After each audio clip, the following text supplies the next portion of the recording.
Le référentiel de gestion forestière FSC, qui cadre les règles pour la certification des forêts en France métropolitaine, est en cours de révision. Ce processus de révision est organisé autour d'un groupe de travail composé de 3 chambres environnementales, sociales et économiques qui discutent et négocient des propositions d'évolution. Cette révision concerne principalement 3 grandes thématiques: l'adaptation des peuplements et de la biodiversité au changement climatique, l'encadrement des pratiques de gestion intensive et l'accessibilité des petites propriétés à la certification FSC. Nous sommes actuellement en phase de test en forêt des propositions d'évolution du référentiel.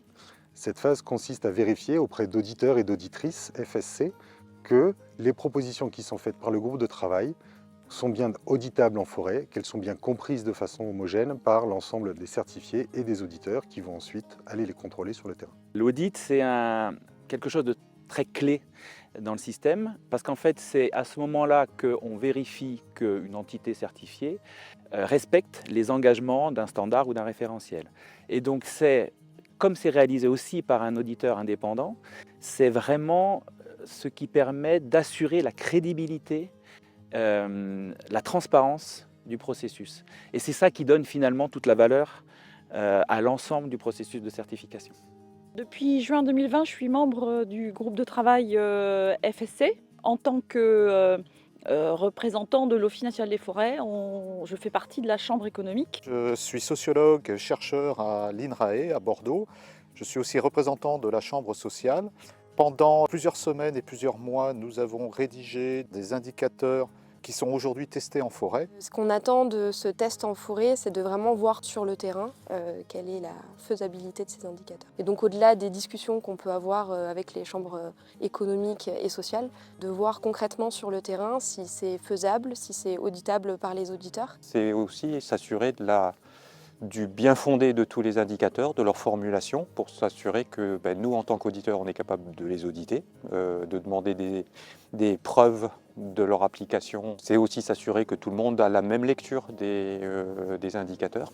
C'est essayer de s'accorder tous sur ces définitions. C'est aussi important entre auditeurs, parce qu'en fait, il faut que d'un audit à l'autre, les jugements soient faits à peu près de la même façon. Et donc, il faut que 2 auditeurs aient à peu près la même lecture de tous les indicateurs. Donc, se mettre en situation, c'est indispensable pour la crédibilité du standard. C'est important de se tester, même si nous sommes des professionnels et que nous connaissons le côté opérationnel des choses. C'est bien de le faire avec des auditeurs, avec d'autres personnes, avec les observateurs des autres chambres, de telle manière qu'on se comprenne bien quand on aboutit à une rédaction, pour savoir si cette rédaction a du sens. Je pense qu'après cette phase-là et tout le travail qu'il va y avoir encore pour reprendre tout ce qui a été dit pendant ces jours-là, on va arriver à quelque chose qui sera assez opérationnel. On est plus exigeant sur certains points, on est plus réaliste peut-être sur d'autres. Donc au bout du compte, je pense qu'on aura un standard qui va mieux répondre à la fois aux exigences forestières, aux exigences de la société aussi. Donc à la suite de ce test, le groupe de travail pourra, avec également les résultats de la 2e consultation publique, entamer sa dernière phase de discussion et de négociation pour finaliser une proposition de révision du référentiel FSC. Cette proposition sera ensuite soumise au conseil d'administration de FSC France pour une première phase de validation nationale, avant d'être envoyée à FSC International pour la validation définitive.